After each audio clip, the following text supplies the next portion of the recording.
Hello friends, നിമിഷ smart cooking നിങ്ങളുടെ എല്ലാവരെയും സ്വാഗതം. ഞാൻ നിമിഷ. അപ്പോൾ ഇന്ന് ഞാൻ വന്നിരിക്കുന്നത് നല്ല സോഫ്റ്റായിട്ട് കുഴക്കട്ട നമുക്ക് എങ്ങനെ വീട്ടിൽ തന്നെ റെഡിയാക്കി എടുക്കാം നമുക്കൊന്ന് നോക്കാം. നല്ല സിമ്പിളാണ് കേട്ടോ. നല്ല ഹെൽത്തി റെസിപ്പിയോ ബ്രേക്ക്ഫാസ്റ്റിനോ അല്ലെങ്കിൽ മക്കൾക്ക് ലഞ്ച് ബോക്സിനാണെങ്കിലും കൊടുത്തുവിടാൻ പറ്റിയ. അപ്പോൾ നമുക്ക് വീഡിയോയിലേക്ക് പോയാലോ. ഏറ്റവും ആദ്യം വറുത്ത അരിപ്പൊടി വേണം നമുക്ക് 2 കപ്പ്. അപ്പോൾ നമ്മൾ എത്ര അളവ് എടുക്കുന്നത് വെച്ചാൽ എല്ലാം ഒരു കപ്പും കൊണ്ട് തന്നെ വേണം ചെയ്യാനായിട്ട്. വേറെയൊക്കെ ഗ്ലാസും കപ്പും എടുത്ത് വേറെ ചെയ്യാൻ പാടില്ല. അപ്പോൾ ആദ്യം ഞാനാണെങ്കിൽ ഈ ഗ്ലാസ്സിന് 2 ഗ്ലാസ്സിന് അരിപ്പൊടി എടുക്കുന്നത്, ആ ഗ്ലാസ്സിന് 2.5 ഗ്ലാസ് ഞാനാണെങ്കിൽ വെള്ളം തിളപ്പിക്കാനായിട്ട് വെച്ചിട്ടുണ്ട്. നന്നായിട്ട് തിളയ്ക്കുന്നവരെ നമുക്കാണെങ്കിൽ അരിപ്പൊടിക്കാൻ വറുത്ത അരിപ്പൊടിയാണ് ഞാൻ എടുത്തേക്കുന്നത്. അതിനകത്ത് നമുക്കാണെങ്കിൽ 1 ടീസ്പൂൺ ഉപ്പിട്ടെടുക്കാം, 3 ടീസ്പൂൺ നമുക്ക് നെയ്യ് ഒഴിച്ചു കൊടുക്കാം. അതെല്ലാം ഇട്ട് നന്നായിട്ടൊന്ന് മിക്സാക്കി കൊടുക്കാം. ഇനി നമുക്ക് തിളച്ച വെള്ളം തിളപ്പിച്ച വെള്ളം 2.5 കപ്പ്, ആ വെള്ളം നമുക്കത് കുറേശ്ശെ ആയിട്ട് ഒഴിച്ചു കൊടുക്കാം. ഈ വെള്ളം അത്രയും ക്വാണ്ടിറ്റി അളവ് ശരിയായിരിക്കും കേട്ടോ. എക്ദം പെർഫെക്റ്റ് റെസിപ്പി ആയിരിക്കും. അപ്പം ഒത്തിരി കൂടുതലിൻ്റെ ആവശ്യം വരത്തില്ല, അല്ലെങ്കിൽ അത് കുറഞ്ഞു പോകത്തില്ല കേട്ടോ. അപ്പോൾ അതാ പറഞ്ഞത് 2.5 കപ്പ് വെള്ളം വേണം എടുക്കാനായിട്ട് 2 കപ്പ് അരിപ്പൊടിക്ക്. അപ്പോൾ ഇത് മൊത്തം ഞാൻ മിക്സാക്കി മുഴുവൻ വെള്ളം ഒഴിച്ച് കൊടുത്തിട്ടുണ്ട്. നമുക്ക് മിക്സാക്കിയിട്ട് ഇപ്പോൾ ചൂടോടെ നമുക്ക് കയ്യിൽ ഇടാൻ പറ്റത്തില്ല കേട്ടോ. അതുകൊണ്ട് തവിയും കൊണ്ട് ഇളക്കി കൊടുക്കണം. പിന്നെ നമുക്കിനി മിക്സാക്കിയിട്ട് ഒരു 15 തൊട്ട് 20 മിനിറ്റേക്ക് റെസ്റ്റ് ചെയ്യാൻ വെക്കാം. അതിന് ശേഷം നമുക്ക് നന്നായിട്ടൊന്ന് കുഴച്ചെടുക്കാം. അപ്പോൾ നിങ്ങളത് നോക്കണം കേട്ടോ, ഒത്തിരി ചൂടുണ്ടോ ഇല്ലയോ എന്ന്. ഒത്തിരി ചൂടോടെ കുഴയ്ക്കാൻ നമുക്ക് പറ്റത്തില്ല, ഉള്ളിലൊക്കെ നല്ല ചൂട് കാണാം കേട്ടോ. അപ്പോൾ അതുകൊണ്ട് ആദ്യം തവിയും കൊണ്ട് ഇളക്കി കൊടുത്തിട്ട് പിന്നെ വേണം അത് കുഴച്ചെടുക്കാനായിട്ട്.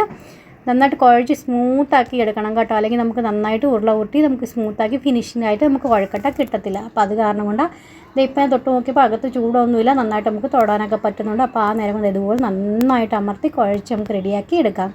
ലാസ്റ്റ് നമുക്കാണെങ്കിൽ 1 ടീസ്പൂൺ വെളിച്ചെണ്ണയും കൂടെ ഒഴിച്ച് നന്നായിട്ടൊന്ന്, വെളിച്ചെണ്ണ ഇല്ലെങ്കിൽ അതിൻ്റെ പകരം നമുക്ക് നെയ്യാണെങ്കിലും എടുക്കാവുന്നേ ഉള്ളൂ. 1 ടീസ്പൂൺ നെയ്യും കൂടെ ഒഴിച്ച് നന്നായിട്ടൊന്ന് മിക്സാക്കി കുഴച്ച് നമുക്കൊന്ന് അടച്ച് വെക്കാം. ആ നേരം കൊണ്ട് നമുക്കൊന്ന് സ്റ്റഫിങ് റെഡിയാക്കി എടുക്കാം. അപ്പോൾ ഇത് നന്നായിട്ട് തന്നെ കുഴച്ച് പാകത്തിനായി വന്നിട്ടുണ്ട്. അപ്പോൾ ഇത്രയും മതി, ഇതിവിടെ ഇരിക്കട്ടെ. ആ നേരം നമുക്ക് സ്റ്റഫിങ് റെഡിയാക്കി എടുക്കാം. അപ്പോൾ ഞാനാണെങ്കിൽ ഏത് കപ്പിനാണ് പൊടി എടുത്തേക്കുന്നത് വെച്ചാൽ ആ കപ്പിന് 1 കപ്പ് ഞാനാണെങ്കിൽ ശർക്കര ചീകി എടുത്തിട്ടുണ്ട്. പൊടിയായിട്ട് ശർക്കര കിട്ടുന്നുണ്ടെങ്കിൽ അങ്ങനെ വേണമെങ്കിൽ എടുക്കാം. ഞാനിപ്പോൾ ഇങ്ങനെയാണ് എടുത്തേക്കുന്നത്. അപ്പോൾ കടായിലേക്ക് 1 ടേബിൾ സ്പൂൺ നമുക്ക് നെയ്യ് ഒഴിച്ചു കൊടുക്കാം. അതിന് ശേഷം നമുക്ക് ഈ ശർക്കര അകത്തിട്ട് കൊടുക്കാം. ശർക്കര നൂൽപാകമൊന്നും ആക്കേണ്ട ആവശ്യമില്ല, നന്നായിട്ടൊന്ന് മെൽറ്റായി കിട്ടിയാൽ മാത്രം മതി. അപ്പോൾ ഇത്രയും മതി കേട്ടോ. ഇനി 1.5 കപ്പ്, ആ കപ്പിന് 1.5 കപ്പ് ചിരകിയ തേങ്ങ ഇട്ട് കൊടുത്തിട്ടുണ്ട്. നന്നായിട്ടൊന്ന് മിക്സാക്കി കൊടുക്കാം. ഇനി അതിനകത്ത് നമുക്ക് എക്സ്ട്രാ വെള്ളമൊക്കെ ഇറങ്ങി വരും കേട്ടോ. അപ്പോൾ അതെല്ലാം ഒന്ന് ഡ്രൈ ആയി വരുന്നത് നമുക്കൊന്ന് വെയിറ്റ് ചെയ്യാം. അതിന് ശേഷം 4-5 ഏലക്ക പൊടിച്ച് നമുക്ക് അതും കൂടെ ആകത്തോട്ടൊന്ന് ആഡ് ചെയ്ത് കൊടുക്കാം. ഇനി സ്റ്റഫിങ് നമുക്ക് തണുത്ത് വരുന്നവരെ, റൂം ടെമ്പറേച്ചറിൽ വരുന്നവരെ നമുക്കൊന്ന് വെയിറ്റ് ചെയ്യാം. അതിന് ശേഷം നമുക്ക് കുഴക്കട്ടയുടെ ഷേപ്പ് നമുക്ക് റെഡിയാക്കി എടുക്കാവുന്നേ ഉള്ളൂ.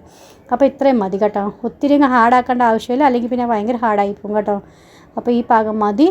അപ്പോൾ ഇത് നന്നായി തണുത്ത് കഴിയുമ്പം എത്ര നമുക്ക് വലിപ്പമോ ചെറുപ്പം വേണ്ടതെന്ന് വെച്ചാൽ അതനുസരിച്ച് വേണം ഉരുളെടുക്കാനായിട്ട്. ഞാൻ നാട്ടിലൊക്കെ ഉണ്ടാക്കത്തില്ല, ആ രീതിയിലാണ് ഉണ്ടാക്കുന്നത്. ഇച്ചിരി മീഡിയം സൈസ് വലുപ്പത്തിലാണ് റെഡിയാക്കുന്നത്.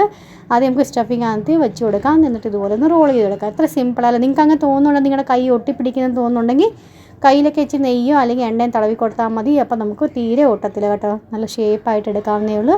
ഇതിൽ തൊട്ട് ഞാനാണെങ്കിൽ വെള്ളം ചൂടാക്കാനായിട്ട് വെച്ചിട്ടുണ്ടായിരുന്നു. ഇനി നമുക്കിത് വെച്ച് കൊടുക്കാം.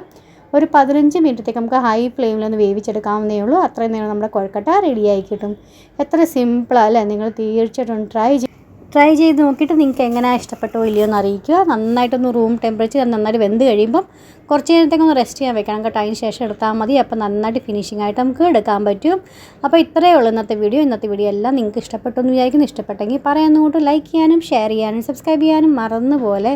നാളെ എന്തൊക്കെയാണ് വീഡിയോസ് കാണാൻ താല്പര്യമുള്ളതെന്ന് വെച്ചാൽ എന്നെ അറിയിച്ചാൽ മതി. തീർച്ചയായിട്ടും നിങ്ങൾക്ക് വേണ്ടി കൊണ്ടുവരുന്നതായിരിക്കും. നെക്സ്റ്റ് ഒരു വീഡിയോ ആയിട്ട് വീണ്ടും കാണാം. അതുവരത്തേക്കും bye friends. Thanks for watching and take care.